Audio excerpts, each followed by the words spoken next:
So you saw the areas that I gave you. Let me just put down the structure and let's see. So first of all, let's break it into questions, right? So the first area, let's call it question 1, is what we call the overview of tax audit. Okay. The overview of tax audit. Now, when it comes to the overview of tax audit, there are some things that you have to know. Basically, what is tax audit? What is statutory audit? The types of stakeholders in tax audit, why the need for tax audit, the objectives of a tax audit, okay, the differences between tax audit and investigation, the differences between tax audit and compliance audit. I get in everything concerning tax audit, the behavior of tax auditors, the characteristics tax auditors should possess, you know, those kind of things, right? Then from there, come and look at the legal and administrative framework. I will just write it by the side here. So the first one is so tax audit and its intended objectives. Please, are you following? So tax audit and its intended objectives. Okay, this is what goes here. Characteristics of tax auditors. So you know, tax auditors have to have sound mind, sound judgment. They have to have integrity. They have to have the helicopter factor, ability to take quick decisions and judgments, professional skepticism, the ability to relate with clients. They must have better communication skills, you know, all those things. So you must know them. So tax auditors have some particular techniques or characteristics, ability to interview people, all those things, right? They should belong to a professional qualification and all that, right? Then we have stakeholders in a tax audit. So the various stakeholders, I hope you can see my screen. Or the writing is small. Or it's okay. Well, we can see. So there are some stakeholders in a tax audit that you have to know about. Who are the major stakeholders in a tax audit? We have the taxpayer, right? The taxpayer, the auditor, the auditors, your tax consultant, the commissioner general, the head of audit, and your audit team. They are all part of the auditors, but anyway, let's be specific. And to some extent, the larger crowd of it is the ones at the top, the Minister of Finance, if you have to go deeper. All right, but these are the various people, and they may ask you the roles of each of them, the head of audit, the audit supervisor, what, but rarely. So from there, you come to the management of the audit function, right? So when it comes to the management of the audit function, this area, what happens is that you are dealing with how the audit function at GRA is managed. So you are talking about audit quality management or quality control. You are talking about there's something we call KPIs in audit, or maybe audit quality measures or audit measures. Yeah, so it could be time measures, it could be output measures. They are there, right? The measures. Then we have allocation of staff. You should know how, when it comes to staff, we manage them, we allocate them, what KPIs can be given, the types of staff. I get it. Yeah, so quality management, audit measures, and all that. Then here, the legal framework of tax audit comes. So the legal and administrative framework.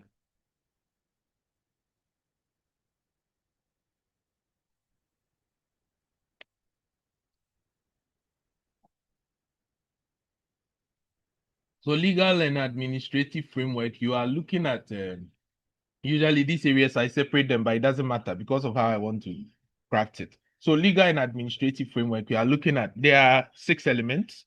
Okay, so record keeping obligation. So tax audit, tax payers have to maintain records. Okay, record keeping. They have to provide information to what?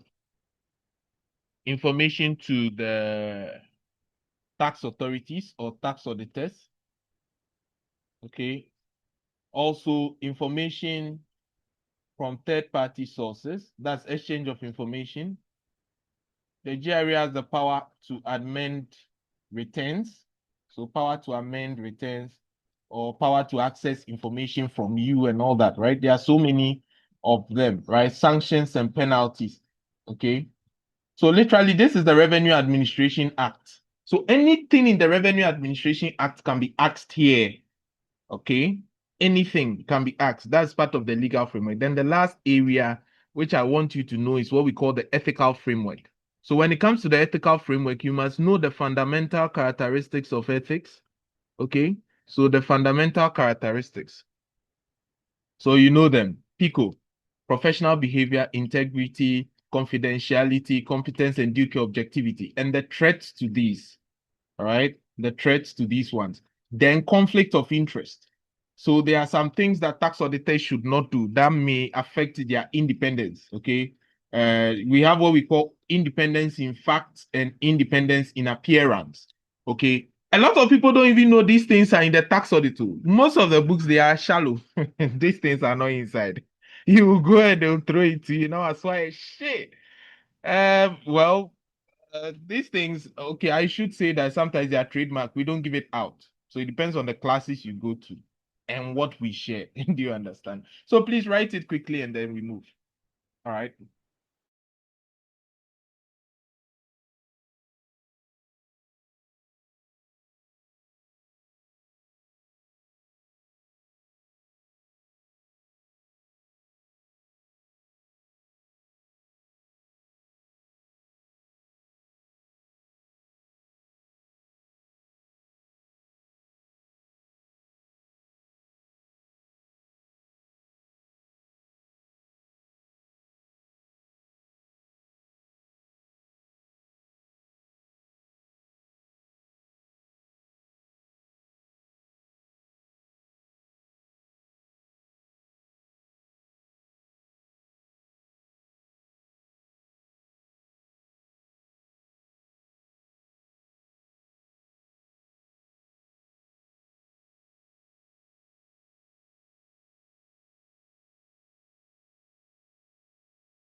Please, are you done?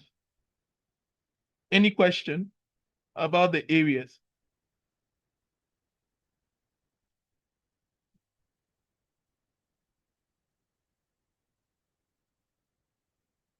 Any question about the areas? No, sir.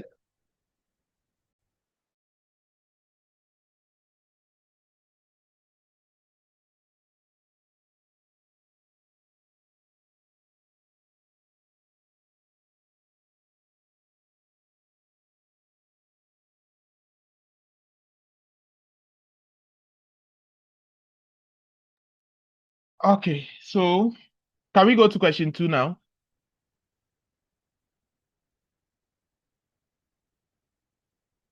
Yes, sir. Okay. So question 2, what are we supposed to know under question 2? So question 2 is the planning stage of the tax audit, okay? So planning stage of the tax audit or the pre-audit research stage, okay? Pre-audit research. And pre-audit research takes some particular steps, okay? Now, let's look at the various steps in pre-audit research. And that's a whole question. Every night you can check. So the first thing is case assignment, okay? Or selection of the taxpayer for an audit. So let me just write. Selection of the taxpayer. So when the taxpayer is selected, there are various things that may trigger the selection of a taxpayer for an audit. So you can make reference to Section 36 of the Revenue Administration Act. Apart from that, things like related party transactions. So let's say that if you are engaged in related party transactions, apart from that, high expense to turnover, okay, high expense to turnover triggers, okay, maybe third-party information. Somebody leaked information to the GRA, right? Third-party information leaks, intelligent information. There are so many things that can trigger a tax audit, right? Inflating of expenses, maybe committing an offense under the tax law. Maybe you want to go for a refund. There are so many things that can trigger a tax audit. Okay. So once they look at all these things and they select you, we even have automatic selection. So automatic selection is where GRA looks at the system and picks you randomly, okay, based on the system or based on some compliance factors and other things. So once they select you for an audit, the next area for questioning is case assignment. So case assignment usually is rare, but this is where they ask you about how the authority selects people, how they assign cases to tax audit based on compliance history and other things. So the head of audit will assign you case assignment. So case assignment from the head of audit, okay? Once they assign you the case, you as a loyal servant have to go and gather information, okay? So this is where you gather information. So information gathering, right? So during this information gathering stage, you are going to get all the information required. Okay, get to know about the taxpayer. So this one mostly, this question pops up a lot. So knowledge about the taxpayer and its business, right? Knowledge about taxpayer, its business, its risk, and all that. So here it's ISA 315. The audit standard 315 is what is known here. Okay, every audit paper, this standard is in there. So once you gather information about the taxpayer, okay, so it involves doing a preliminary analytical review. I put it as part of information gathering, but let me separate it. So you are going to now do a preliminary analytical review. And this is where in the calculation, you are going to do ratio analysis and reasonable testing, right? So with a preliminary analytical procedure, here you require calculations, right? So preliminary analytical procedure, you are going to do a few calculations. So here you do ratio analysis, okay, trend analysis, common size analysis, right? So ratios and trends. So this is where mostly they require you to calculate some ratios or do some trends analysis. So this is a typical calculation. And nowadays they like bringing this, okay? Before it wasn't like that, but you must be very good with financial analysis, okay? So if you stick to the normal way we do audit, like maybe you've done ICA, you think it's the same thing. That's how people teach tax audit. You will be disappointed. The reason is because tax audit, they try to maintain the GRA style, right? So if you don't have GRA, the technical manual, and mix it with the audit you do, you may have a problem. So this is how we go. Okay, so once you do your preliminary analytical review, the next thing is to assess the taxpayer for risk. So risk assessment. So risk assessment, anytime you hear risk assessment in tax audit, remember ICPA. When we park, we see, yes, ICPA.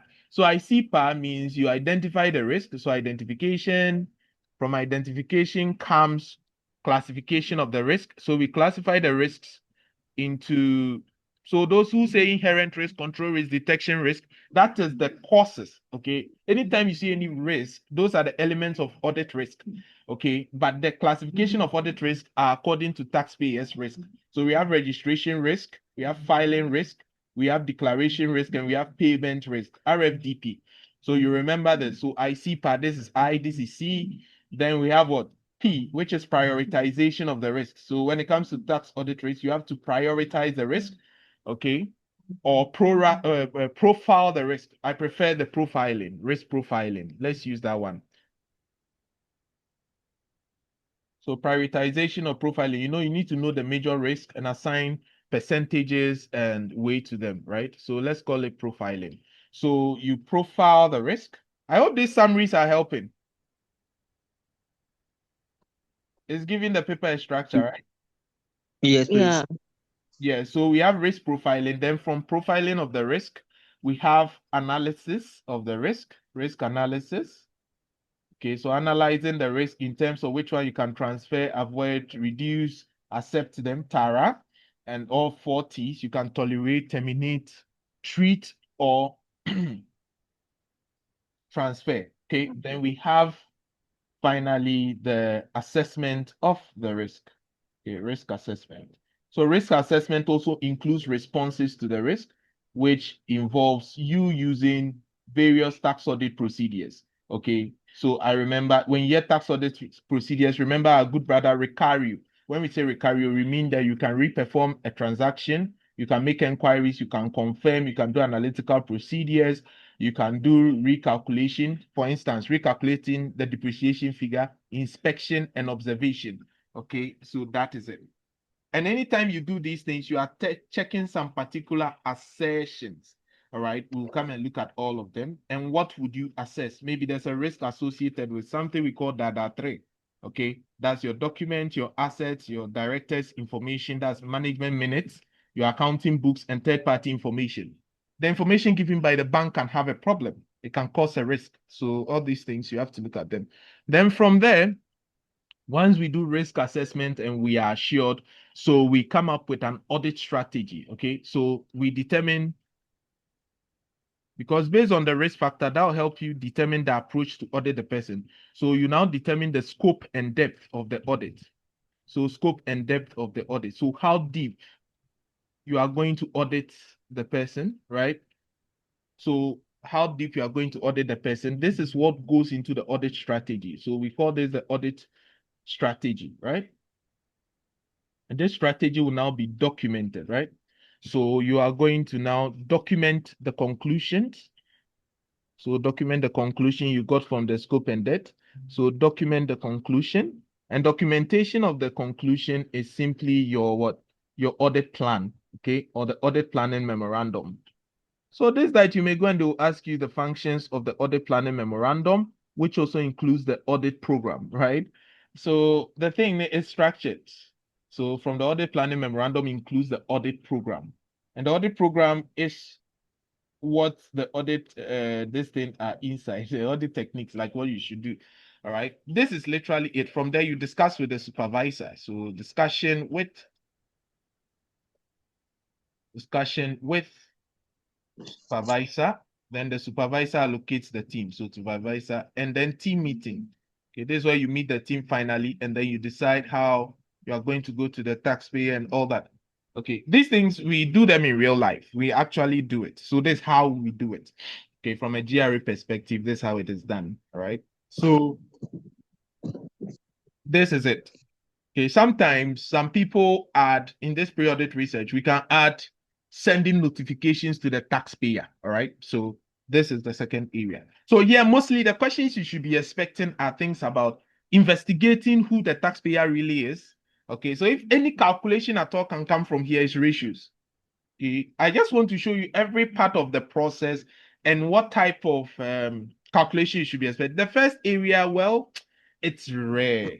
Okay, maybe in the legal framework, we are going to do installment payments, right? So installment calculations, maybe penalty calculations, right? So installment and penalties.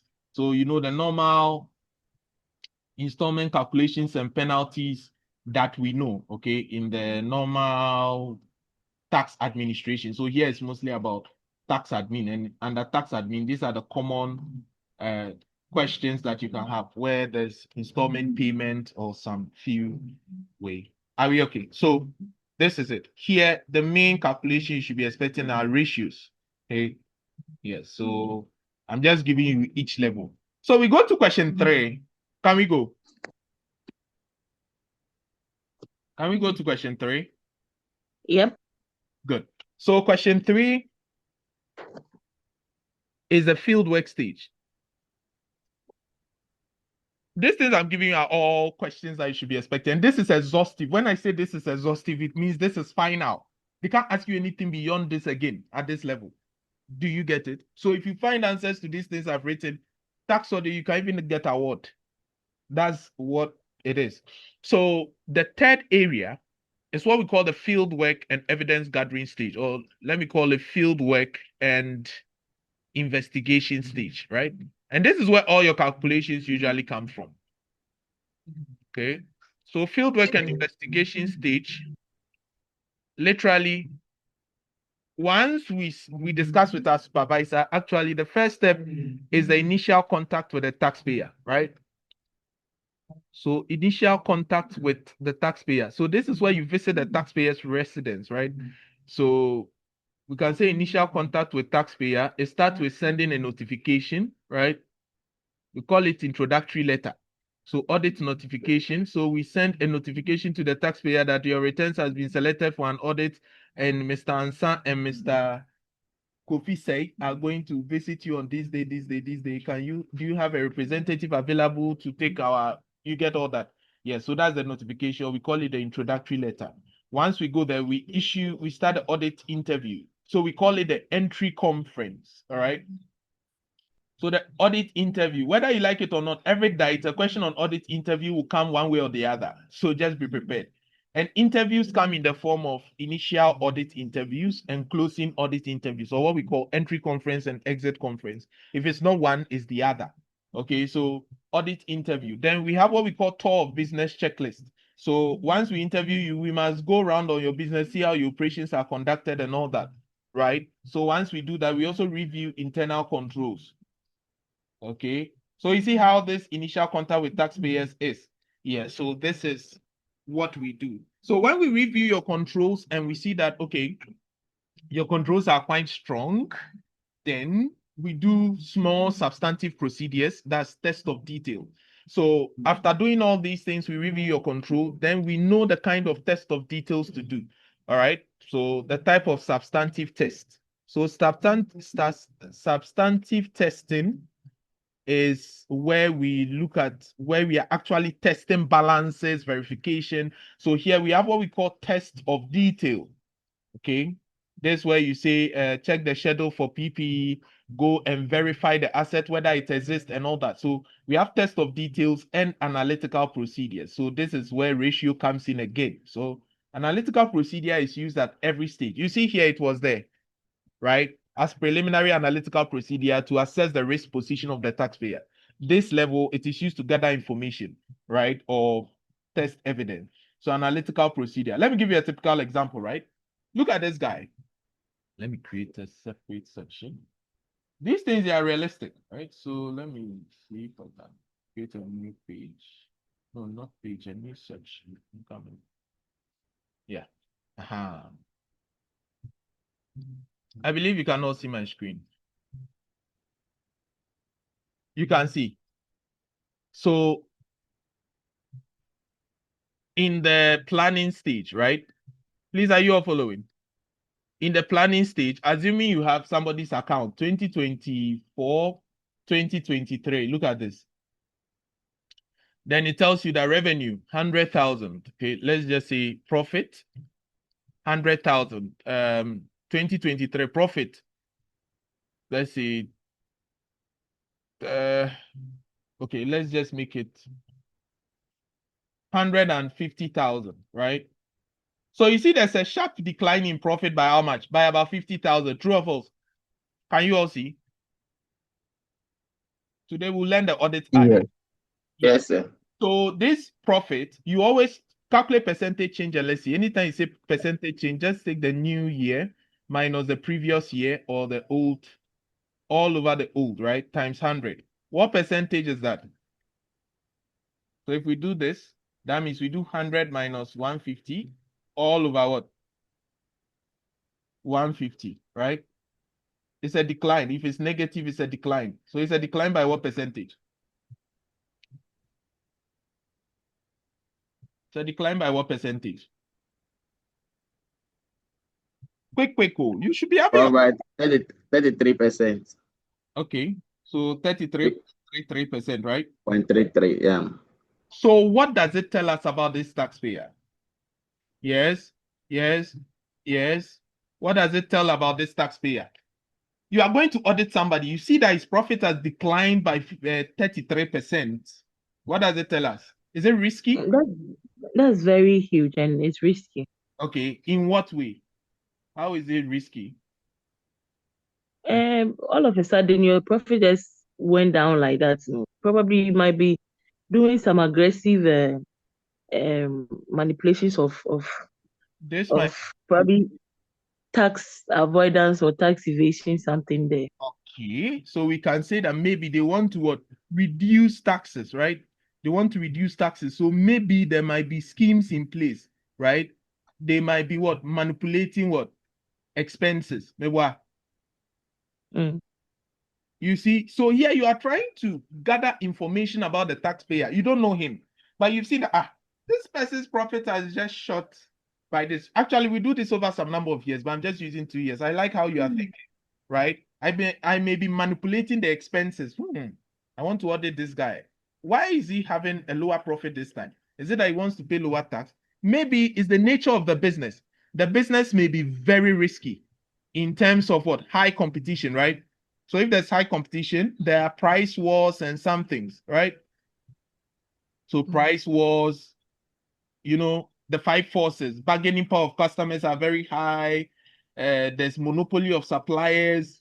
You see, there are some things that are attached, maybe inventory obsolescence. If this company is in an IT field, okay, let's say a company that is in the IT field, it sells computers, right? So if it sells computers, then you know that there's going to be a risk with their inventory. True or false? Why am I saying this? Do you know in the IT firm, let's say I'm selling an old laptop, let's say Pentium 2. Then I don't pay attention, and now that there's AI and other things, my inventory can easily go out of stock, right? I can no longer become a going concern because the inventory is fast-paced. True or false? True. So it can easily affect my profit. I can lose customers. That means bad debts. There'll be a lot of bad debts too, because if the customer sees that a new version is there and he sees a better one, the other will calculate on to you. Do you see? And these things end up becoming inherent, tied to our business. So usually in real life, what we do is that, okay, you have a profit decline of this. Management, please, can you provide us our budget?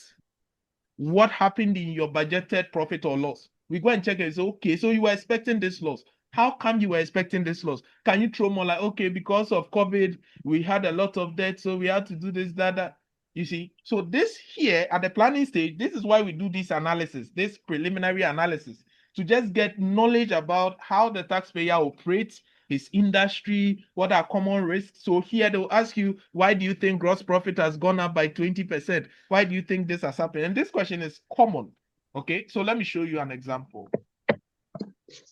Are we opening our eyes here? Mm-hmm. Please, who is not getting what I'm saying? Oh, everybody is fine. But we are fine. Prof, Prof, Yes, please. in this case, can you say that the entity might be under reporting revenue? Is that in this case? Can I what? Say the entity might be under reporting revenue, like underestimate. I mean, It's not only about, yes, they can underestimate revenue, they can overstate expenses too. That's to reduce tax.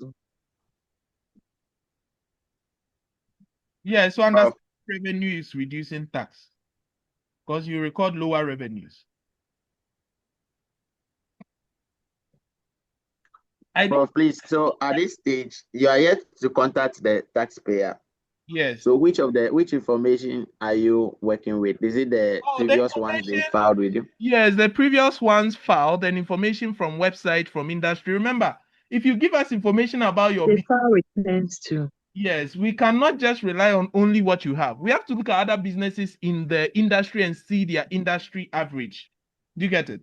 And see whether you have been manipulating all this while or you alone, your business is risky. For instance, if companies in the construction industry make profits of gross profit margin of about 10%, okay, and you alone, you are making 2%, what does it tell you? Julius, give me a clue. What does it tell us?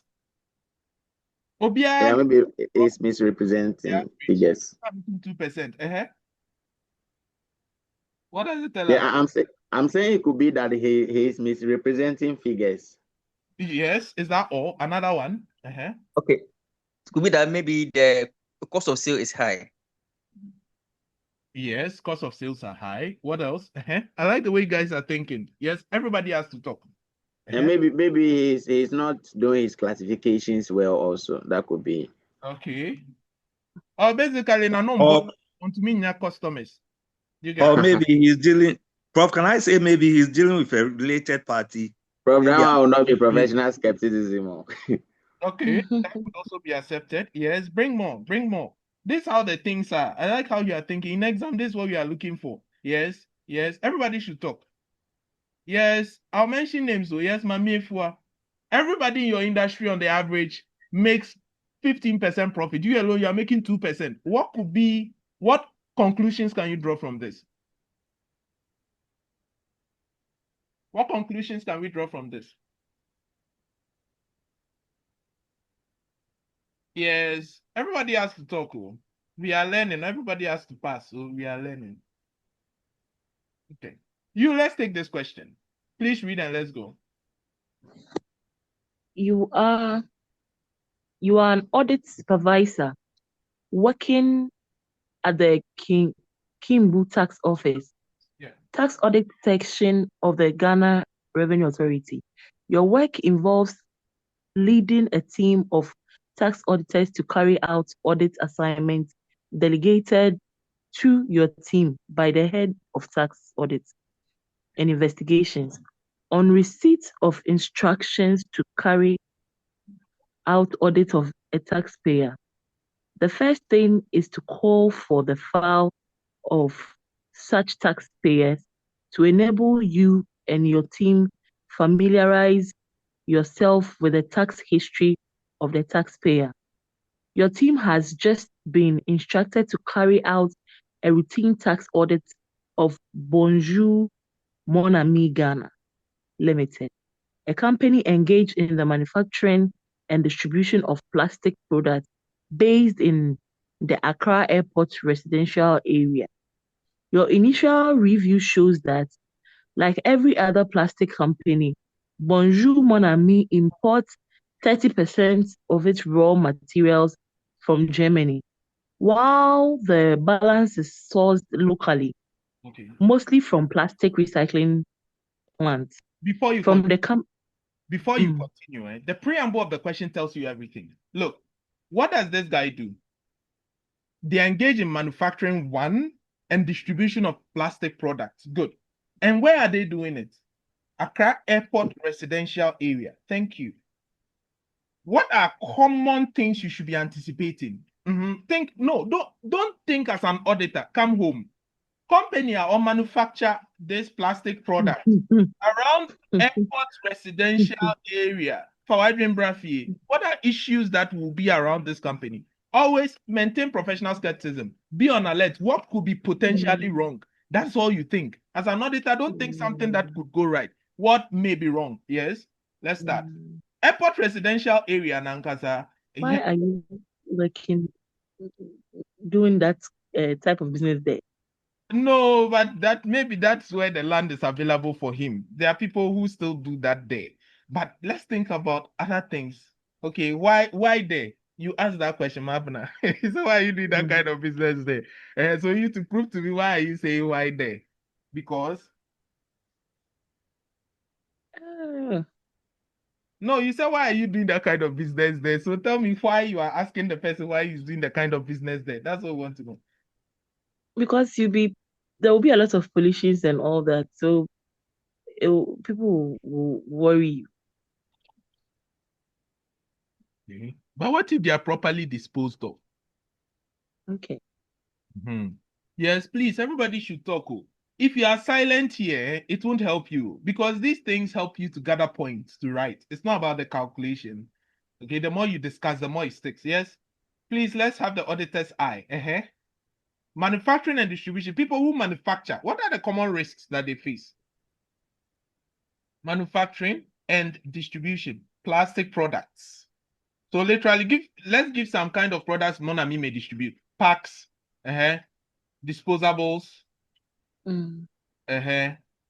what else? Buckets, Polythene bags. polythene. You see, so just think about these things. Now, apart from that, they import 30% of the raw materials that they use. Are they not going to face foreign exchange risk? How are they dealing with that? You see, now we are just familiarizing ourselves with Bonjour Mon Ami. Do you get it? And then we buy the rest locally from plastic recycling plants. So basically, they should be cheaper, right? because they are bought from recycling plants. So if they are cheaper, then I believe our cost of sales should also be cheaper. Maybe or Yeah. lower. You see how I think? These things, they are real, though. My brothers and sisters, they are real. It's not about the class that you are attending or the books that you are reading or you trying to work past questions. No, this is what we call the auditor's eye. Okay, you should be able to relate businesses and the financial data. That okay, if this guy is losing customers, then sales might go down. If a new competitor comes in the system, then it's possibly they might steal your customers, sales will go down. If you are buying goods from outside and the city is depreciating against the what? The dollar, the cost should be expensive. So cost of sales should be high. Do you get it? Are you guys following? Relating the information is what makes you get the right points to talk about. So now let's say we have familiarized ourselves. Since nobody wants to say anything, me too, I'll not say anything. We familiarize ourselves with Bonjour Mon Ami. So now let's go into the information. And we know what he does, right? So let's see, within 2018, 2019, this is what Bonjour Mon Ami has. Okay.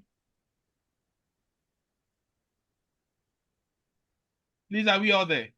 So this is the formation we have with Bonjour Mon Ami. And then we can draw some inferences. So this one, let me ask you, are we in the planning stage or we are in the execution stage? Planning stage. So you see how ratios can come. So be careful. Some of them you are already auditing the person. So you want to draw information. Let me show you that one, what it means. That one means that you're already auditing the person, right? Revenue has seen a different trend. Let me show you how that one works based on what we were doing before. So this one was based on planning, right? With execution stage, I'll give you the same figure, but now look at something. Let's say revenue was 100,000, right? And then last year, revenue was just 5,000. Look at the show. Prof, if you are writing, you can't see you. No, I'm now going to show my screen. Okay. So let's just say this one was 2023 and then 2024. This was revenue, right? This was revenue, okay? Now, look at the shooting revenue. Revenue was 5,000. Now revenue is 100,000. What at all did you do in a 1 year period to earn 100,000? Are you manipulating something? Is that money laundering? How did you get this money? Or how could you sell on credit up to 100,000? Do you get it? So by how much has revenue changed? It's so huge, right? True or false? So now what can I do? I can request a schedule. That Baba, management, can you give me a schedule of your revenue? Then it's okay. Let's give you the schedule. So we can see that, okay, in 2024, January, we received sales of 5,000, sales of maybe our normal 200 January. We came to receive sales in our normal February, let's say 1,008. March, let's say 1,002. We came to receive sales of our normal maybe 800. Then somewhere in June, okay, somewhere in June, we came to receive a wholesale of 80,000. That's a special contract. Do you get it? So now, is this telling us something? Is this telling us something? Yes. Yes. That when you saw this trend, when you requested the information from management, they were able to give you a breakdown of what? Why this happened. Then this special contract, it is now that you can get details of the contract, why it was entered in. Further. Is it? I'm like, you probe further. Yes, you probe further. That's the job of an auditor. So you are going to say, okay, this special contract now, oh yeah, no, okay, first of all, we can do external confirmations. Do you understand? We can confirm the contract details, where it came from, confirm from the other person, check the bank account movements and all that to confirm whether this transaction is real. And even the cash aspect of it, check whether it wasn't money laundering. The money that was coming, was it real? Why this contract? Do you understand? You've been doing this business. Why all of a sudden this contract?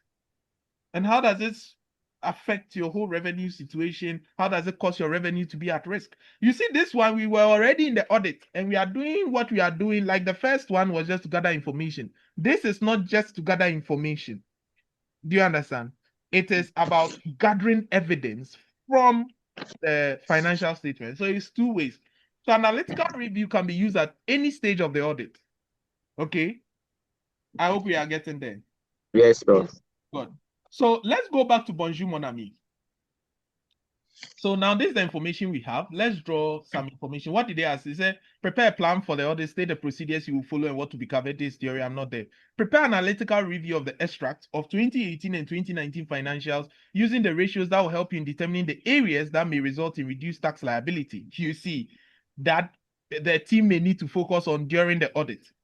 Set the procedure you follow on imported raw materials. How will you verify that the company has complied with the provisions of the laws on withholding tax? Okay, that's good. We are not really looking at that side. So what do you think we should do? So usually when you are computing ratios, okay, you are going to look at the categories of ratios, right? So you see how I'm doing it. I'm not just showing you calculations, but I'm relating it to what? Every particular what? Field, right? I hope we are all getting there. So now we are in Yes, the Prof. planning stage. So we are going to deal with Bonjour Mon Ami. This is what I want us to do. Let's see if we can calculate ratios. So I'll show you how to calculate all the ratios and how to deal with them effectively. Where is my Bonjour Mon Ami? It has run away from me. Oh. Hmm. Bonjour Mon Ami has run away. Good day, my friend. Okay, so let's see. So first of all, ratios are in 5 categories. Okay, let me change the color. So I said they are what? In 5 categories. Please, are you all seeing my screen? Yes, Yes, sir. sir. Okay, so we have what we call profitability ratios. Okay, profitability ratios. We have what we call liquidity. No, I don't have to bring liquidity first. Sorry. Efficiency first, because the more efficient you are, the more profitable you become, right? So I go in that section. I don't just list the ratios. I go according to how they mean, like what they mean. So profitability, then we have efficiency. Okay, so we have profitability ratios, we have efficiency ratios, we have liquidity ratios, or short-term solvency ratios, right? Short-term solvency, right? Then we have what we call efficiency is also called working capital or activity ratios. Okay.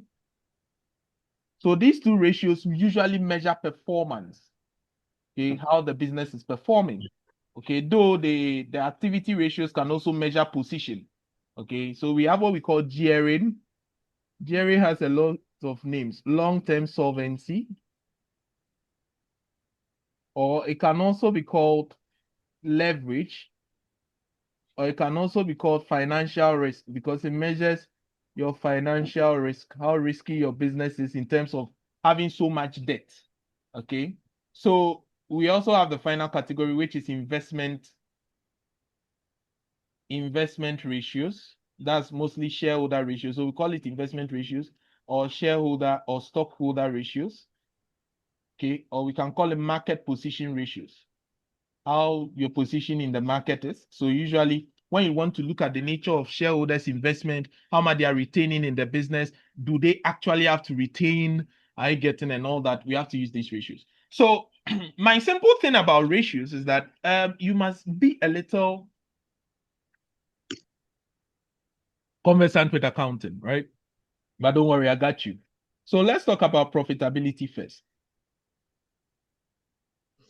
So profitability, the most important ratio, which I would want you to know about, is what we call return on capital employed, right?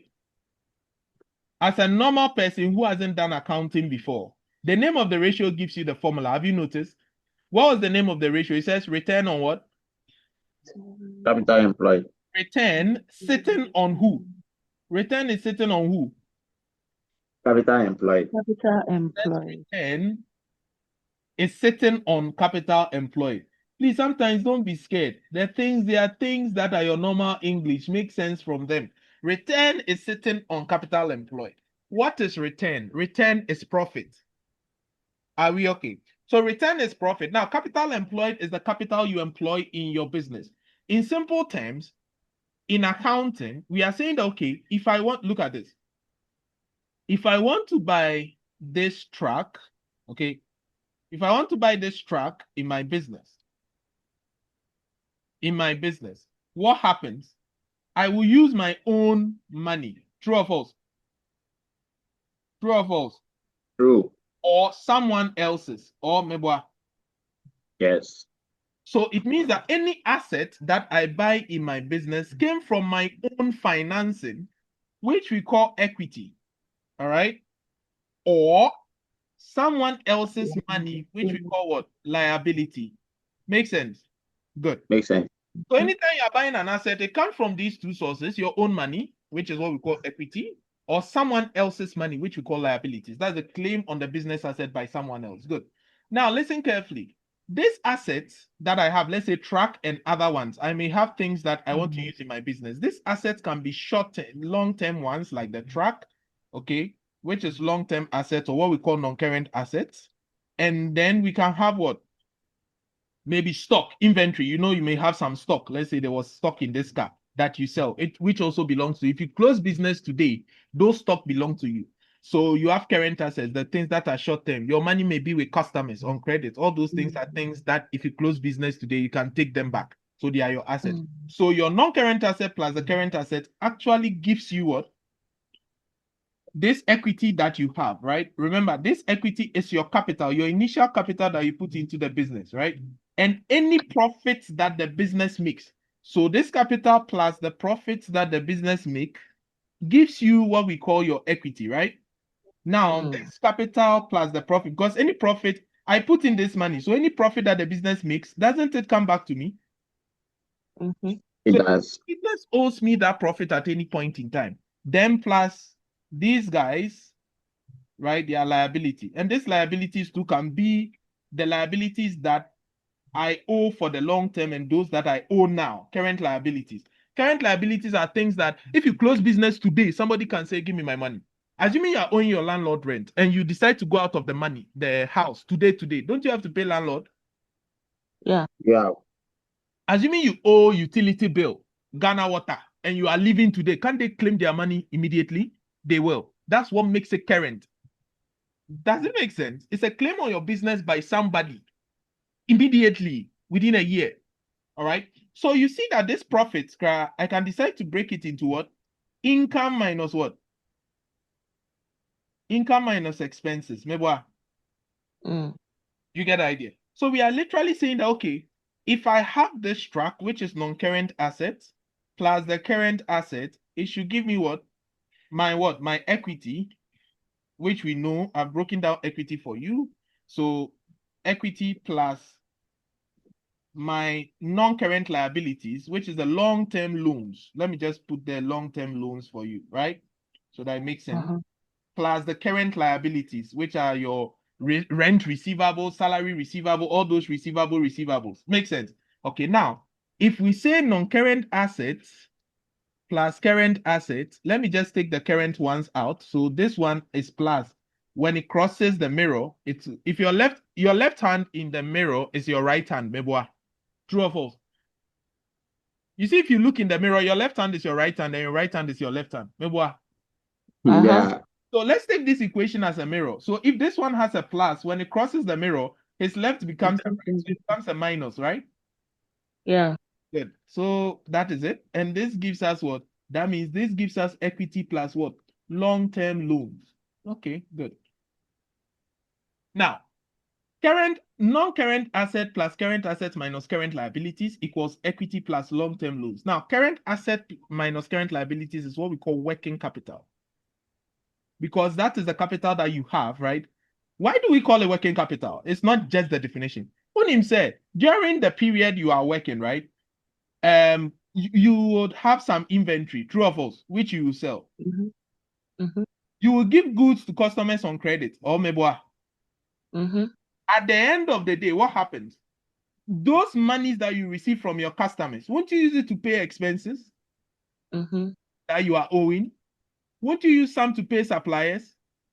And that same money, some of them will be used to pay tax and some small expenses, interest expenses and other things. Maybe that's why we call it working capital. It is kind of wow, the manage your business, no?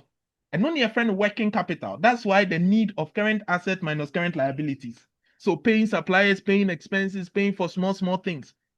Do you understand? So it's current asset minus current liabilities for managing your day-to-day. Is it making sense? This one, I've gone class 1 level. Everyone here is supposed to know these things. Mm. But I hope it's helping.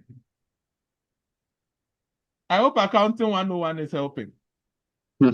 You need to understand ratios very well. And once you crack this code, trust me, there's no ratio you can't do because you get the concept. Now, look here. We are saying that, therefore, our non-current assets plus our working capital should give us equity plus our long-term what? Long-term what? Loans. Loans. Now, this is the capital that you have employed in your business. When your friend the capital what? Employed. When you say if you need money, now you know money is coming from 2 areas. Your own money, which is equity, not so, or money from the banks and other people, which we call what? Long-term loans. What did we use it to buy? We use it to buy assets or we use it for working capital. Yeah. So this investment in working capital is an investment decision. You have invested, right? And this is a financing decision. You have financed your investments, right? Does it make sense? It makes sense. Now we are expecting that something will come from here, which we are going to benefit, which is profit. And when that profit comes, it goes to add up to the capital. So that profit, you can either invest it back in the business, which we call retained earnings, or we can pay it out as dividend, which we call what?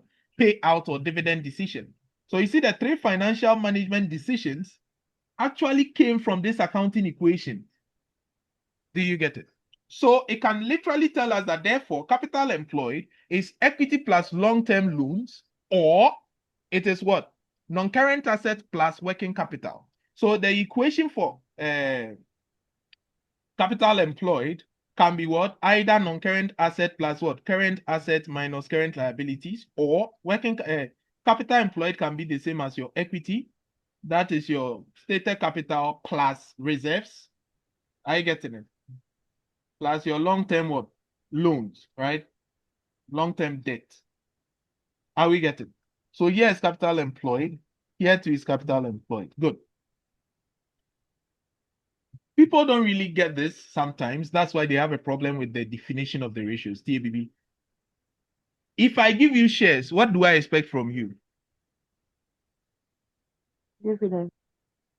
Please, do you all follow? Anybody who gives you shares, what does he want from you? He wants dividend from you. Mebwa.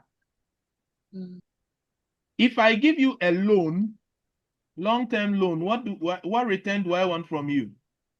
Interest. I want interest. Thank you. Now, look here. You remember that when I told you return on capital employed, I said this is the return sitting on what? This is the return sitting on capital what? Employed. Employed. So what return or what profit on the financial statement can pay interest and later come and pay dividend? What profit can pay interest and come and pay dividend? Before tax and interest. Profit before interest and tax is a profit that can pay interest, right? And later it comes to pay dividend. That means when we say return that can pay capital employed, we mean your profit before interest and tax over your capital employed. It's not just a ratio. This is the most important ratio in the world. Why? Because if I've given you money, I want to know what you use my money for. Do you get it?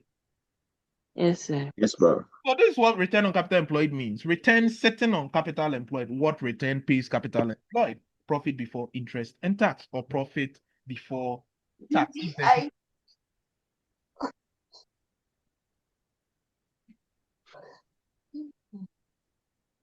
Did we get it? So this is the most important ratio in the world. And every time you have to what? Try and calculate it. So from this information that we have, let's see if we can get profit. What do we call it? What do we even call it? Return on capital employed. So let's try 2019, right? Let's define a capital employed. What was capital employed? In this case, we didn't have equity, did we? No. No, we didn't, right? So we can use which approach? You see, you must also know all the two because it depends on what they give you. So here we can use non-current assets plus current assets minus what? Current liability. Wow. Good.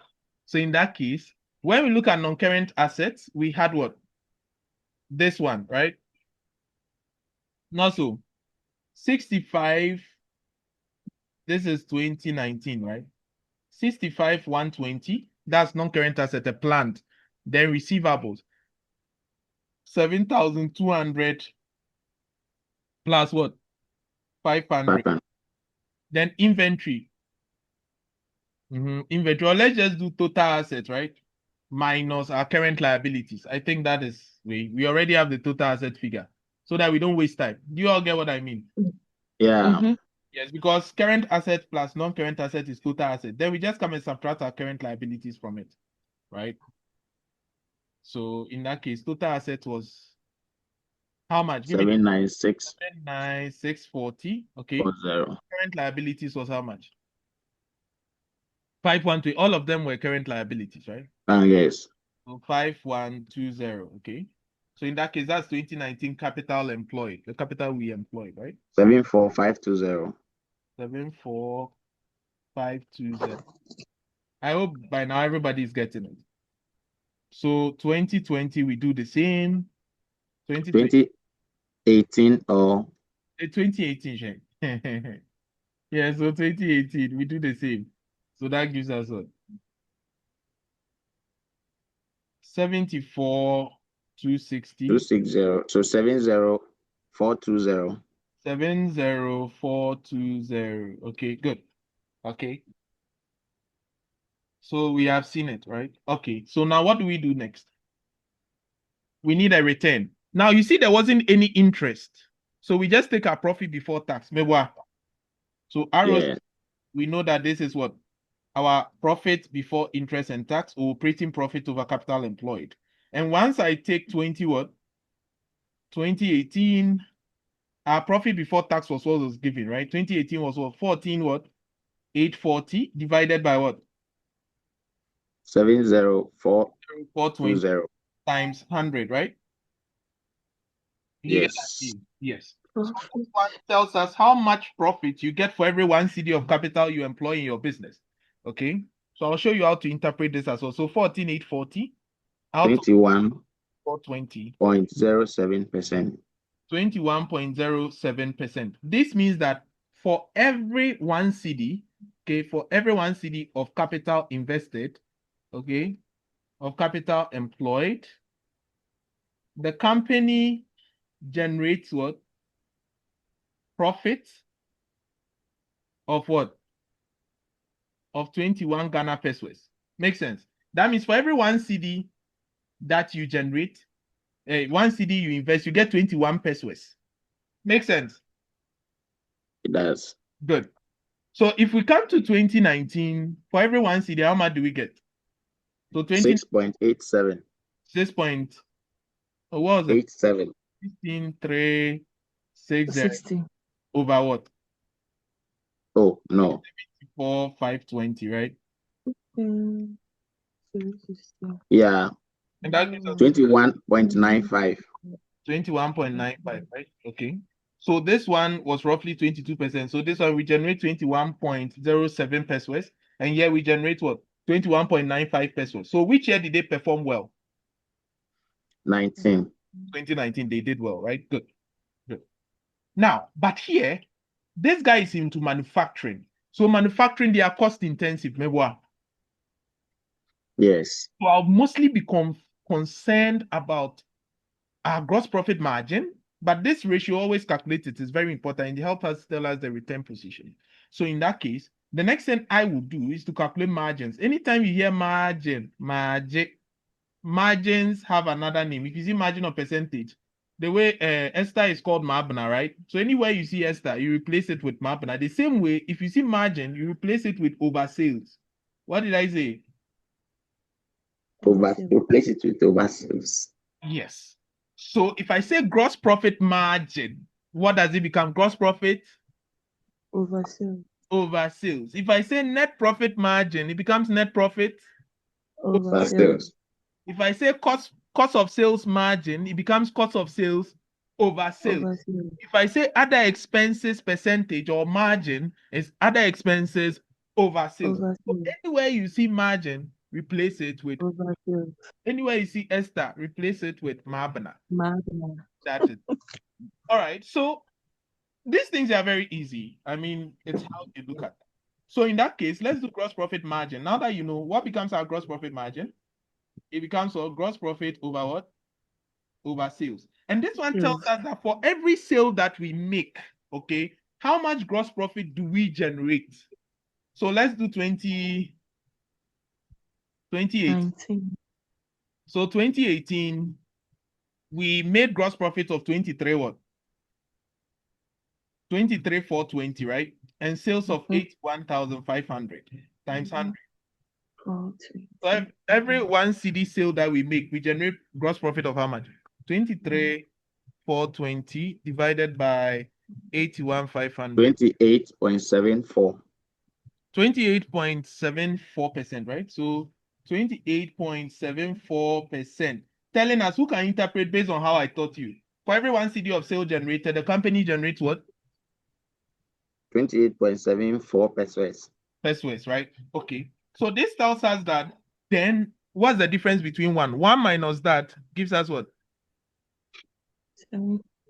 So if it generates 28%, that means subtracting this from 100 will be what?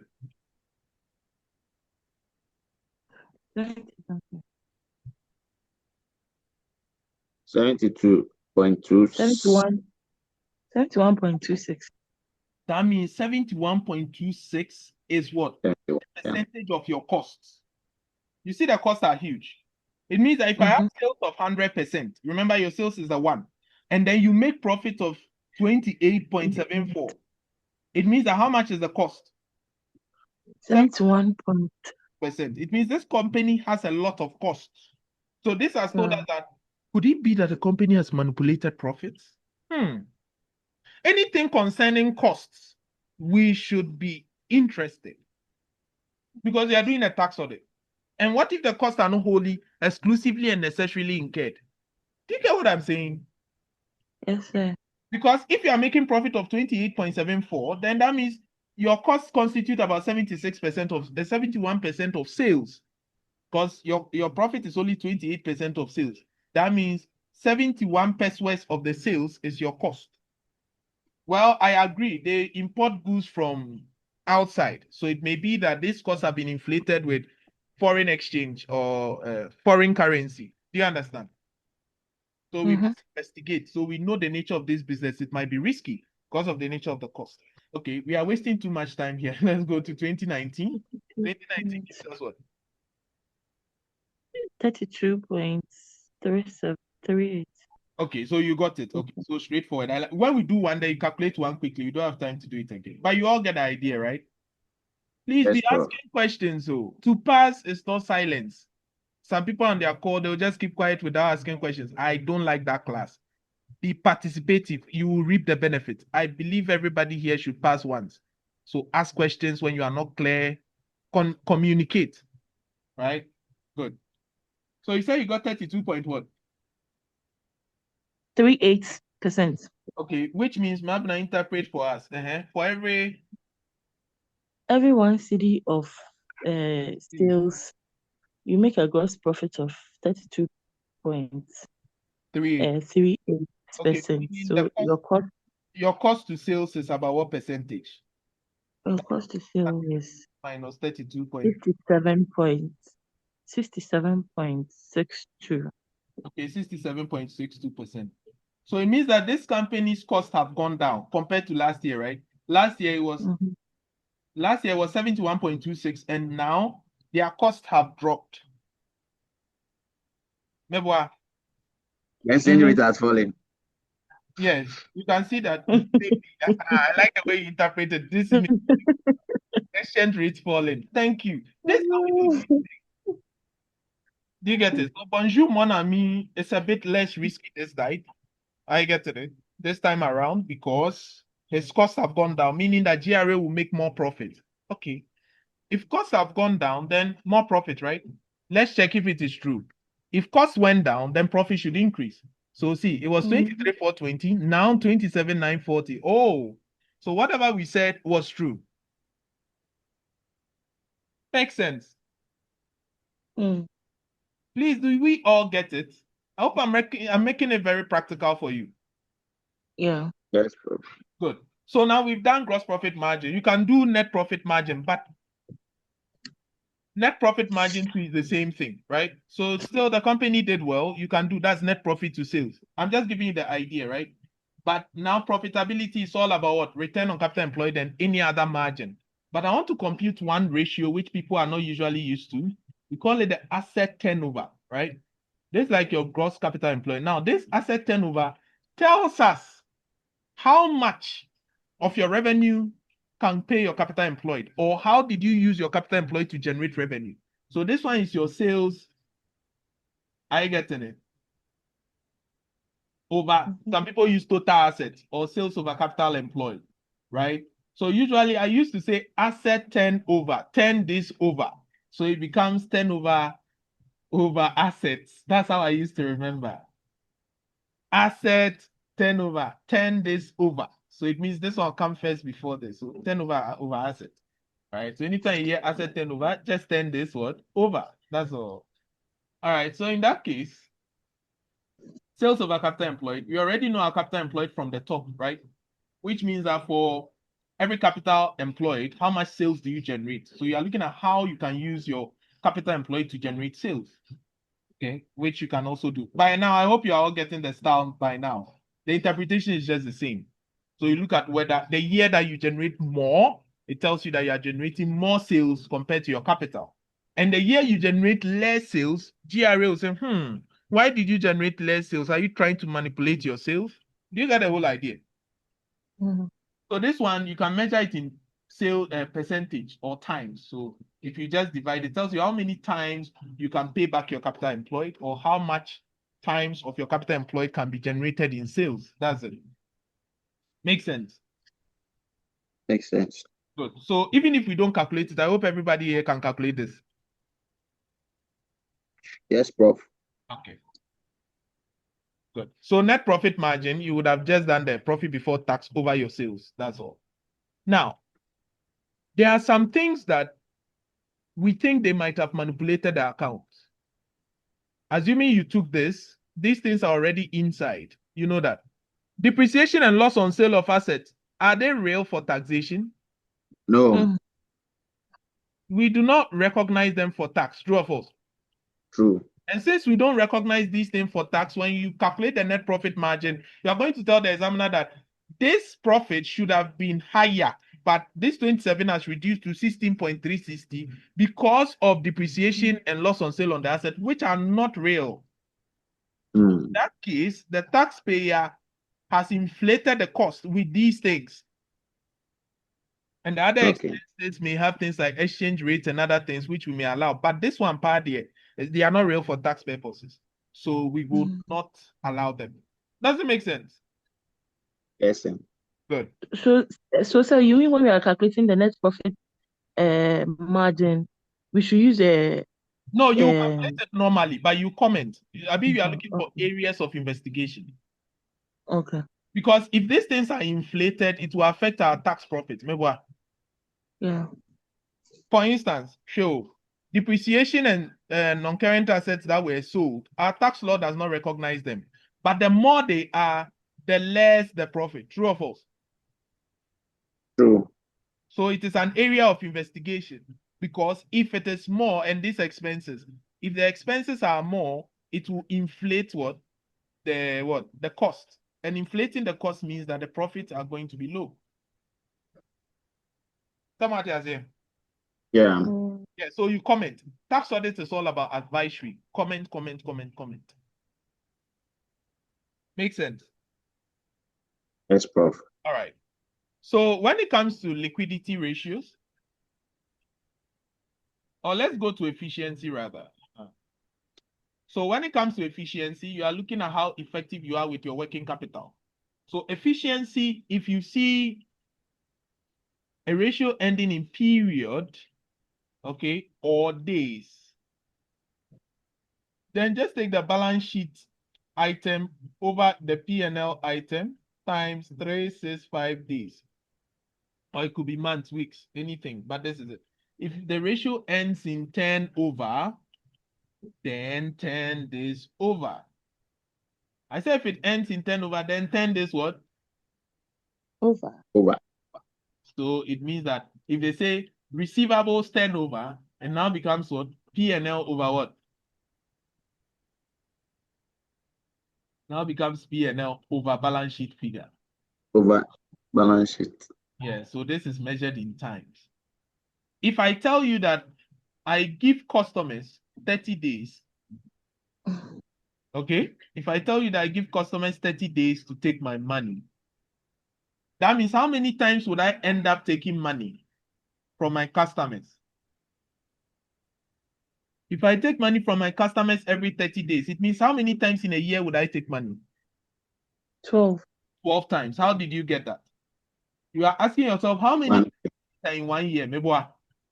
Mm. That's what Yeah. 10 over means. So 10 over is how many times you take money. And the how long it takes you to take money is the days or the period. You understand? These ratios Yes. that we do all the time, but it's because of how they put it in books, it makes it so complex, right? But they are very simple. So, excuse me. Come in.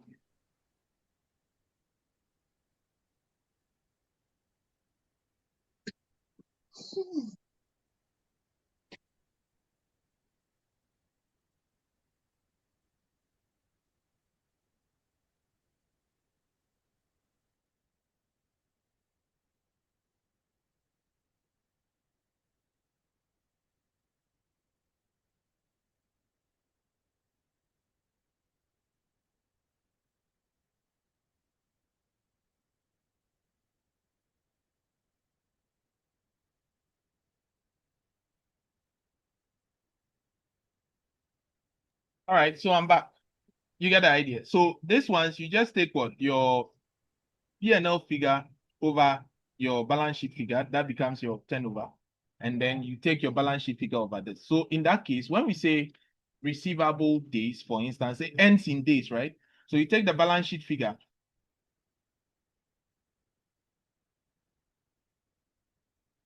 Or debtors collection period. So it becomes the balance sheet figure for receivables is what? It's receivables, right? So you just take receivables over the P&L figure for receivables is sales. So receivables over sales times 365. Do you understand? If you want the 10 over, then 10 days what? Over. So it becomes sales over what? Receivables. That's all, which will be measured in times. For now, I'm just guiding you because of the time, right? Now that you get it, you can just pick any book. You see the ratios there. But you get the whole idea. If it comes to inventory, if I ask for inventory holding period or inventory period or inventory days, it ends in days. So what does it become? The balance sheet figure for inventory is what? The balance sheet figure for inventory is what? Inventory. Meboa. P&L figure for inventory is what? Cost of sales. Not so. Times 365. That gives us the days. So inventory days, here there's a lot of inventory. So that means there will be raw material days, which becomes what? Our raw material inventory over the cost of sales times 365, right? There's work in progress. So work in progress inventory days. So anytime there's a breakdown, you can do days for it, right? Which becomes what? Work in progress inventory all over the cost of sales times 365.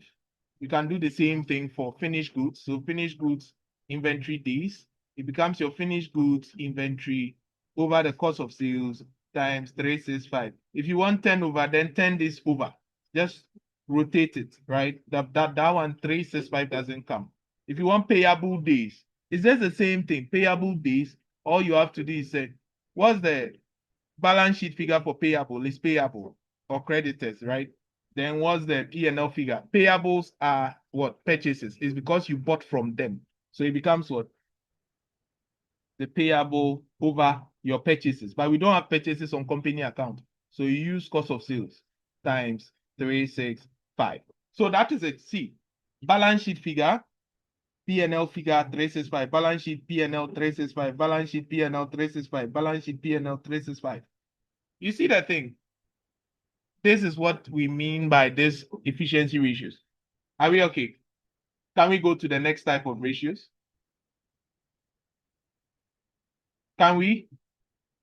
If you have question, ask instead of keeping quiet. Yes, but we can. Good. So liquidity. Liquidity ratio tells us how you can pay your short-term debts when they fall due, right? So liquidity ratios, we have what we call current ratio.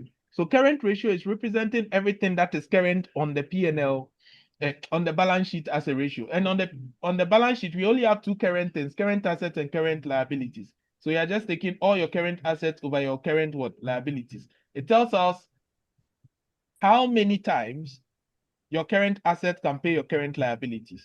Okay, that's what they good. So even your tax liability is a liability. So how many times can your current asset pay your current liabilities, right? Then we have what we call quick ratio, or sometimes we use the word asset test ratio. Okay, and this quick ratio or asset test ratio tells us that, okay, you know that in this guy can have a lot of current assets, but most of them might be inventory, and inventory cannot easily be converted to cash, right? So we are looking at our quick assets. Our quick asset excludes inventory, because assuming I say, hey, your landlord say come and pay him your money, and he say, me dear, I have a lot of Milo. This Milo I can sell and pay you. Okay, how long will you advertise the Milo to sell before you pay landlord? Doesn't make sense. So most companies, their assets are inflated with inventory. Look at this guy alone. His current assets are inflated with a lot of inventory. Maybe raw materials, in progress, finished goods. It makes the asset so huge. But actually, this thing will take time to sell. This thing, where is just raw material. We can't sell. So this inventory that is inflated, no, it's a waste of way. If right now you want to pay these liabilities, for all you know, this one we can't sell them now. Do you get it? It's only this receivable that we can knock on their door and collect. That one, sometimes we are not guaranteed. So we are saying that, okay, then it is better that to get our quick ratio, we just take our current asset minus current liability, current asset minus inventory, right? Because inventory can pay the current asset over our current liabilities. So we are looking at the current assets that can easily be converted to cash. How can it quickly pay off our current liabilities?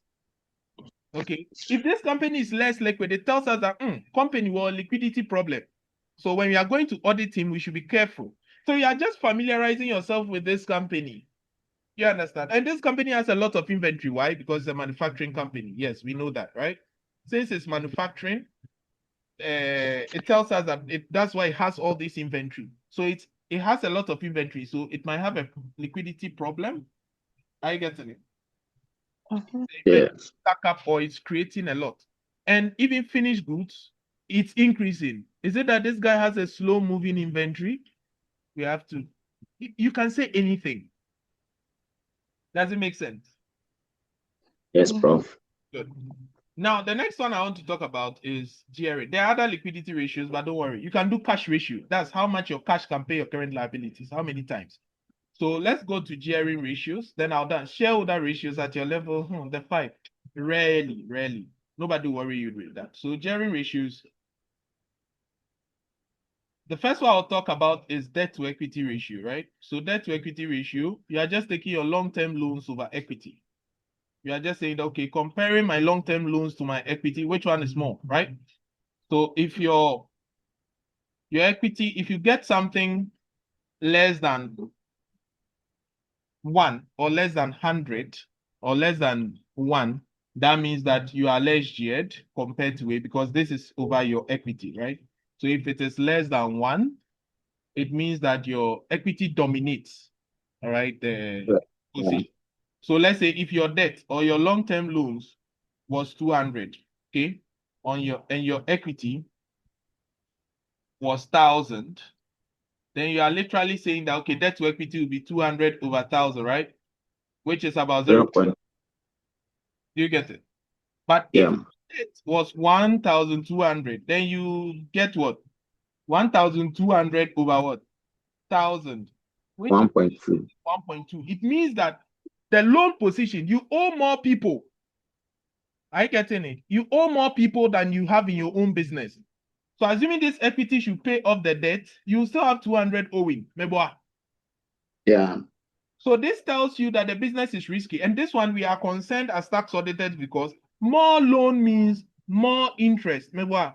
More interest means more Less tax. allowable expense. More allowable expense means less tax. Anything that brings less tax means auditor concerned. Do you understand? Yes, Prof. Yes. Good. So those are the gearing ratio, the first one. Then the next one is debt to capital employed. Prof, Yes, please. so the gearing, if you get some less than 1, then it means that the company is less geared. Yes, in terms of this one.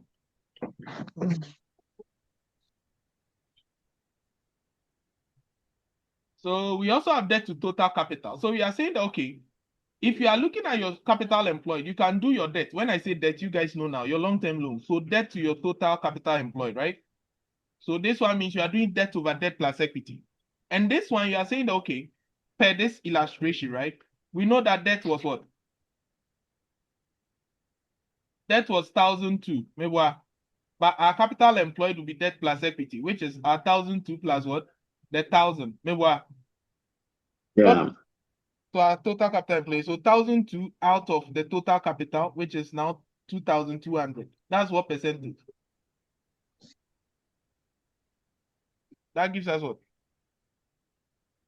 1/2/22. That's how much? 0.54. Aha, CO. 0.54. It tells you that out of the total capital you employ, debt is more than equity. Do you get it? Mm. That means equity is about 6%. So you are having more debt than equity. Nti nkwafo sika what the ka so chain wankasa usika. So it tells you that you have more loans than equity. You are highly geared. Are you getting it? So you do 2 years and see which one you are highly geared or compared to some industry average. Then we have what we call debt. Are you getting it? Mm. Debt to total asset. And this is my favorite gearing ratio. Debt to total asset. Why? Because this one tells you that from all your total asset, how much of it was financed by debt? Do you get it? So this one you're saying debt to total what? Was financed by equity. Was financed by debt. I said debt to total asset. Okay. How much of your total asset was financed by debt or long-term loans? So if my total asset was 2,500 and this was 1,002, so 1,002 over 25. So if this was 1,002 over 25, that means how much was financed by? 0.48. That means about 48% of that was financed by debt, right? That means equity was what? The other way around, right? Yes. So if you do equity to total assets, that tells you how much of your assets were financed by your own funding or equity. And this one, it's called proprietary ratio. It measures the proprietor's position to the asset in the business. So we call this the proprietary ratio. Okay. Mm. So in that case, you take equity over with the total asset, which tells you how much is what financed by equity. So 1 minus your proprietary ratio gives you your debt to total asset ratio. Don't worry about that. Nobody will go that far. Some books don't even have these ratios, but I just want to tell you because it gives more way about the business. Then the final this thing that I want to talk about is interest cover. Okay. So let's see. This is a bottle, right? What is this? What is this? Cover. Bottle cover. True or false? True. It is on top of what? The bottle. Okay.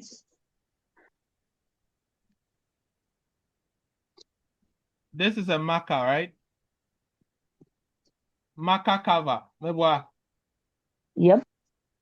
It is on top of what? The marker. Mm. So if I say interest cover, it means it is something on top of what? Interest. Interest. If I say dividend cover, it means it is something on top of what? On top of dividend. Good. So interest cover means something on top of interest. So what pays interest? It's your profit before interest and tax. Mhm. Do you understand? So profit before interest and tax over interest tells you how many times your profit can pay your interest. So if my profit before interest and tax was 4,000 and my interest expense was 1,000, it tells me that what? My interest cover is what? 4,000 over what? 1,000, right? Which means that this is 4 times. So this profit can pay my interest 4 times. Do you get the idea? So it Yes, means sir. I am a comfortable business. So if the industry average is 6 times, then I can only pay 4 times. Have I done well or haven't done well? You haven't done well. I haven't done well because normally businesses of such category should be able to pay 6 times, but I'm only able to pay 4 times. Okay, so at the end, I know I need.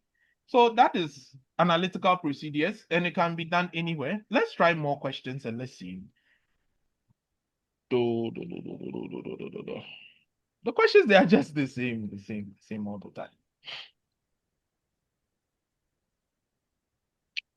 February 2022. I mean, last night this same thing came. It can come in a different form. Look at how this one came and tell me whether this one and what we did are different. You have been assigned to conduct an audit of Abrabopa Limited, a real estate developer and construction company. You see now they've changed it a little. Real estate developer and construction company. What cost do they normally have? You know they are very cost intensive. True or false? Mhm. True. So it is possible to manipulate costs. Mm-hmm.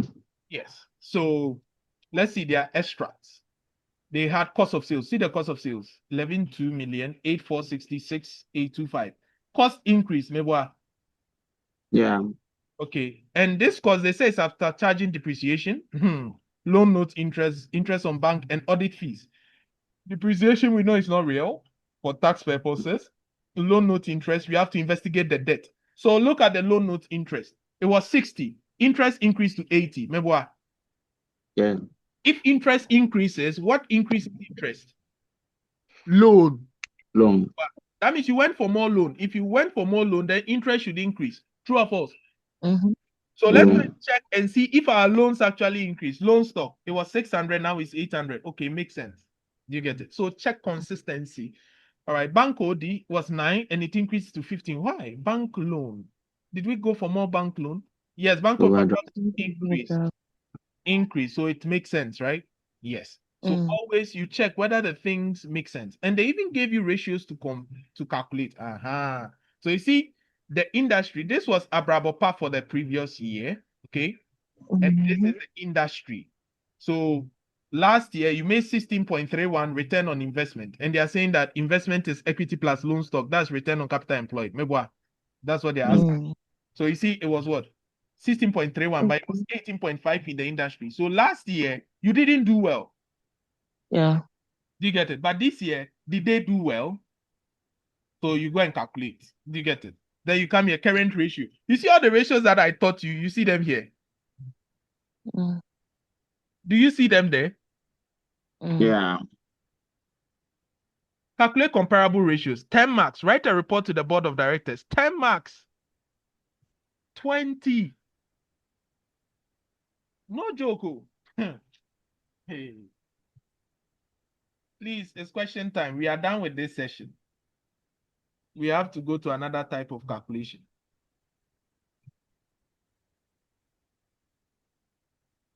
I believe you can do this question, or you wanted us to solve it. If you want us to solve We can do it. okay. Please, who cannot do it? Show by hand. Because we have a lot to do. If you can't do it, you show by hand. Then Okay, so the format, the report format. the report, let me just show you how you go about it. So you see, you calculate the ratios normally. So operating profit over, just like we did, right? Each of them profit. You give the ratio, then you do the calculation, right? Now, the report, this is how you structure the report. From subject, introduction, then you take them one by one. You can take them according to ratio or according to profitability, liquidity. Okay, let me show you a simple way to analyze ratios, all right?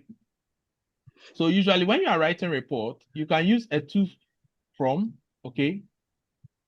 Now, these to and from, there's a misconception. If you go to exam, let me show you the type of professional communication they ask you. If they ask you to write a memo, okay, a report, a briefing note, are you all following? Yes. Format is the same thing. Don't worry. Some people say memo is to and from, to from. Report is from to. It's not true. This to and from is just to show respect. Formal letter, always the addressees, this thing comes first. It's the same thing. Yes. So always the from and the to depends on what? There's the relationship. Is it a subordinate writing to what? Is it a subordinate writing to who? A superior? Superior. Very well. Do you get it? Or it's a superior writing to what? Subordinate. Do you understand? So if it's a subordinate writing to superior, then superior should come first. Does it make sense? So to superior from subordinate. If it's a superior writing to sub, then it will be from superior to what? Yeah. To sub. Sub. Make sense? It does. So the from and the to is not any report and memo. I see it, I laugh, sir. So they say to from is report, and then from to is memo. I said, Chairman, you're confused. It's just to show hierarchy, organization, respect. Of course, your superior is above you. Do you understand? Now, this is the format. After doing the to from, right? Let's say you're writing to the board of directors from maybe the tax analyst or the tax auditor, right? Or you're writing to the supervisor. Most of the time, they'll tell you to write a report, so be prepared. So to the supervisor from the audit, the tax auditor, audit senior, they can tell you the audit senior, audit supervisor, what else, right? Then you bring the date, 21st, maybe July 20XX, you get it? Then you come and do what? The title or the subject, right? Usually it's best if you write all of them in capital letters. Then you say what? Analytical procedure for so and so. That the title is specific to you. It's discretion, right? Analytical procedures for so and so company, right? So you do it, then you underline. Then the intro is solely up to you. I have analyzed. Some people say this report contains. It's up to you, but you can say I have what? Analyzed the financial information of ABC Limited, okay, and have come out with the analysis detailed below, okay? The analysis detailed what? Detailed below. Attached is an appendix with all relevant calculations, right? With all relevant what? Relevant calculations, right? Good. Then you are going to do the ratios as a separate working and call it appendix. Okay, so here you can come and take profitability. Okay, then you comment, right? Then you come and take liquidity, then you comment. Do you get the whole idea? Then always after the body, you come and give recommendations if only you think it is okay, or conclusion, right? Then you bring your name, yours. Then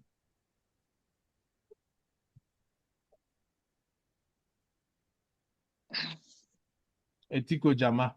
Then you write it, then you are gone. This is the style. Mabna, you okay with the format now? Yeah, thank you.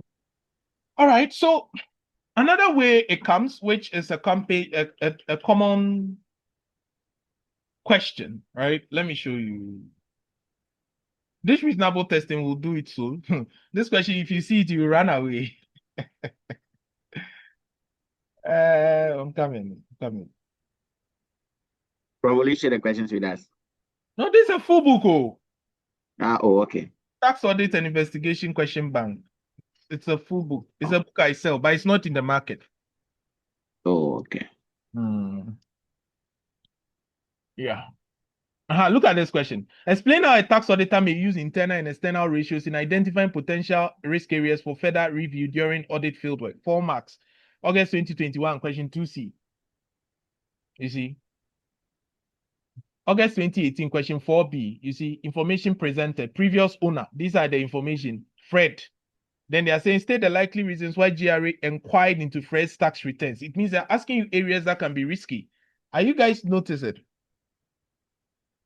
Yes, sir. The previous owner made gross profit of 300. Why are you making 150? Do you get it? It means your costs are high. That may be why GRA inquired into Fred's. Are you getting it? So if you want to appeal, state the possible criteria that could be put forward in order to justify the fall in profit from those of the previous owner. Why is it that you alone? Are you getting it?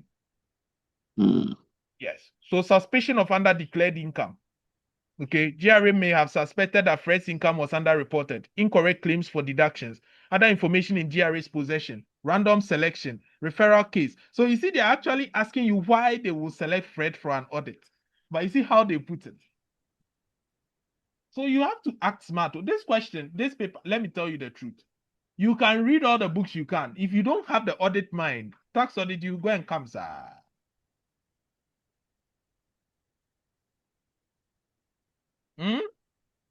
It's not about just reading. Oh, you should have the mind. Okay, what can the person manipulate? To get points, you must think. Okay, and these are some of them.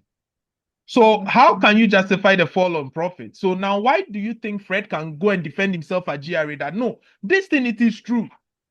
How can Fred go and defend himself? Maybe Fred didn't do well. Maybe what? Lower profit margin. Maybe he sold a different product according to him. Maybe the previous owner was selling both fruit. Me, I decided to sell Togbe. Consumption. Maybe the customers were not okay with the new owner. Or true or false? Assuming you transfer your business now to a new person, your customer comes and he sees that it's not you. Sometimes he may not patronize. Or Yeah. maybe there may be theft. There may be wastage. You see how these things are. So sometimes whatever the taxpayer says may be true. Fred can have a good case that, okay, this time things were not better. Why? Because of this and that and that. And truly, to when you look at it, it can make sense. So that is it. Look at this question. 10 marks just like that. Then a theory question came, just theory. What is meant by analytical procedure? The different types of analytical procedures available to tax auditors. Situations under which analytical procedures can be used in an audit. So what is it? This involves the evaluation of financial and non-financial information to identify any inconsistencies or unusual patterns, right? That's what analytical procedures are. They help auditors obtain an understanding of your financial position and your operating environment. And these procedures typically include comparisons of data, trends, and relationships within financial statements, as well as industry standards. Usually, they serve as a tool to assess whether financial information is reasonable, complete, and accurate. So what different ways can we use? There are a lot of them, but you can use trend analysis, ratio analysis, reasonableness testing, comparison with industry or peer data, year-on-year comparison, regression analysis, time series. There are so many things, right? But the whole thing is that you can do a trend, I get it, like comparing revenue, expenses, or profits to several years to identify differences. You can do ratio analysis, calculation of key ratios.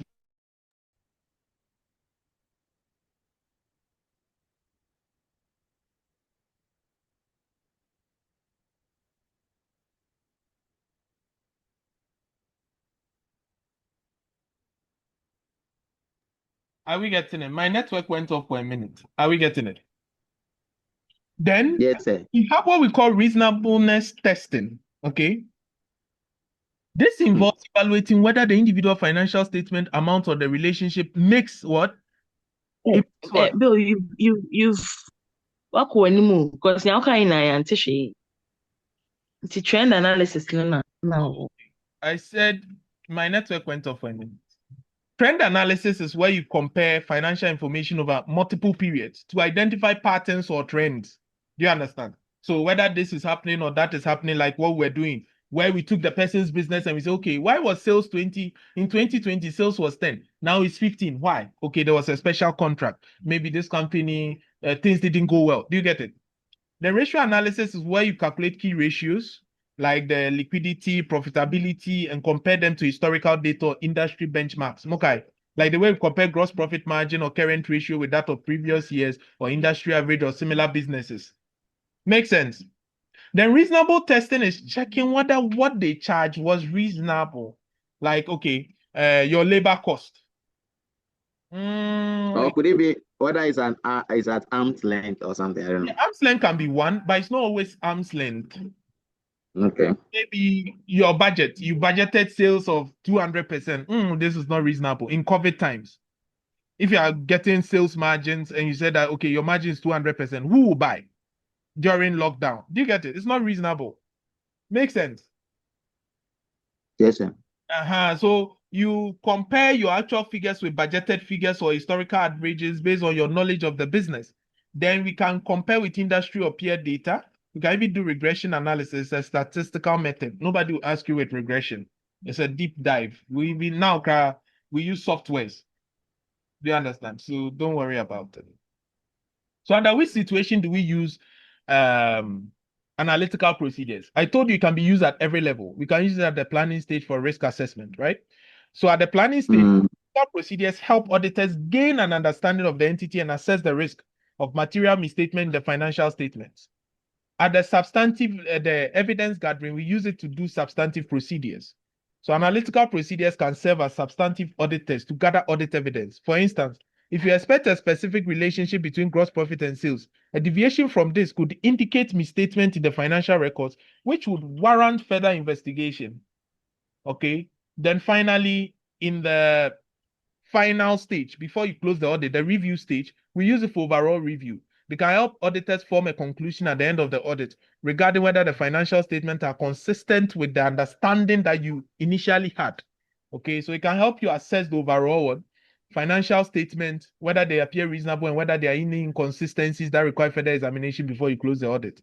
It can help us to verify specific items, like verify specific transactions or balances, such as income or expenses. For example, you may use analytical procedures, okay, to verify the reasonableness of specific tax deductions or other claims based on the relationship to specific businesses. It can help us identify potential fraud or errors. It can even assess compliance with the tax law. So this is how analytical procedures are used. I hope gradually analytical procedure, gradually you are okay. So this question, August 2017 it came, February 2023 came. It hasn't come again. If they want to bring, they can bring Madam Irene B, but they'll change it small. All right. Look at this. Madam Irene B Enterprise Limited sells garden sheds and furniture from 15 retail outlets. Sales are made to individuals with income being in the form of cash, credit, or debit cards.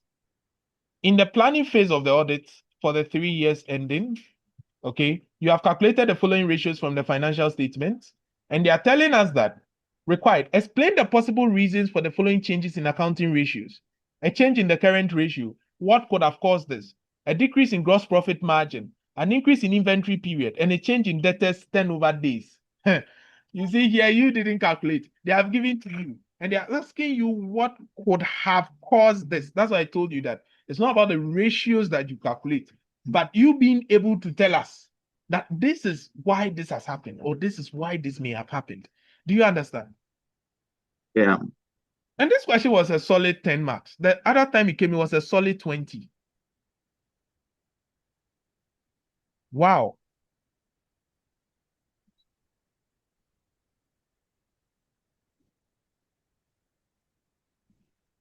Please, are we settled? So that ends the calculations on analytical procedures. There's oh,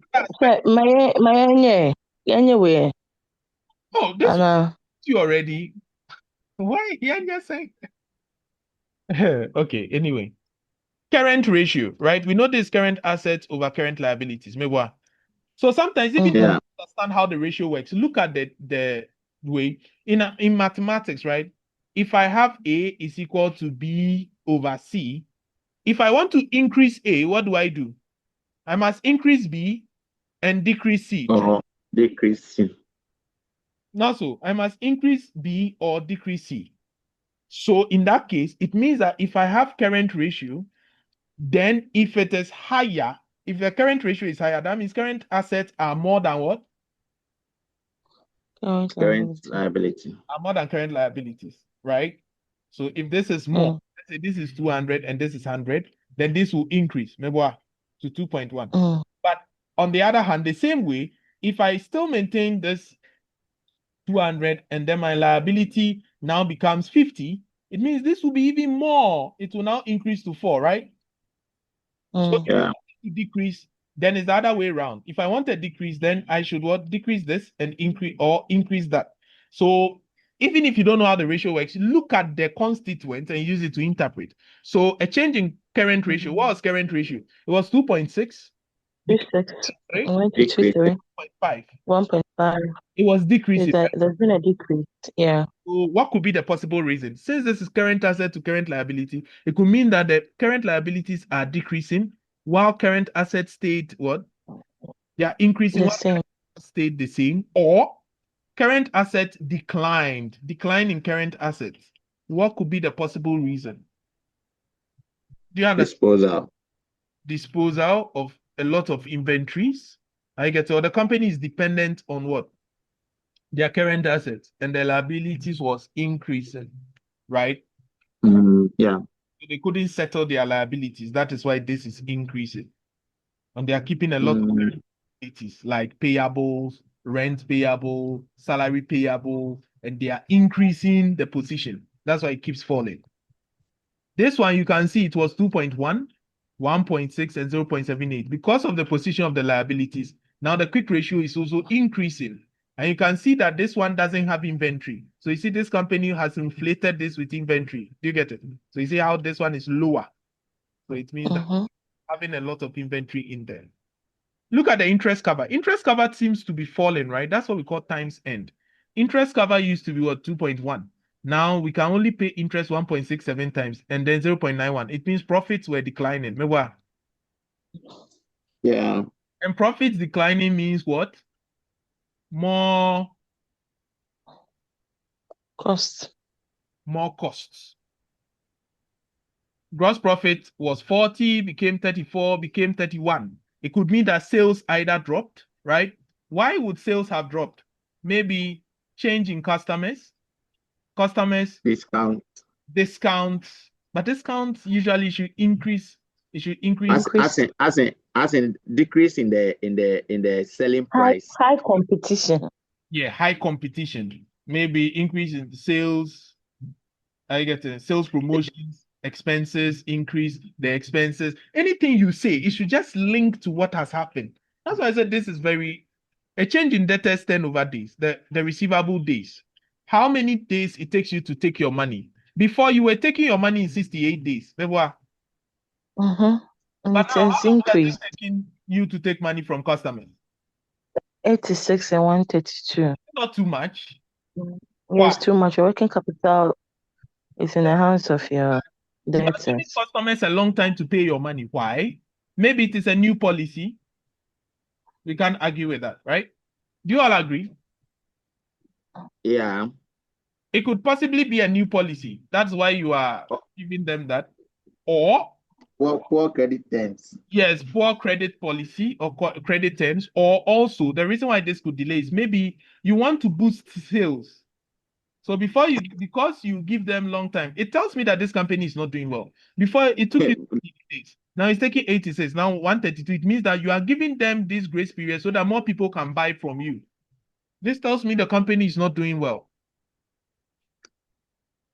Are they like? There's no reflection. There's no reflection in the sales scramble.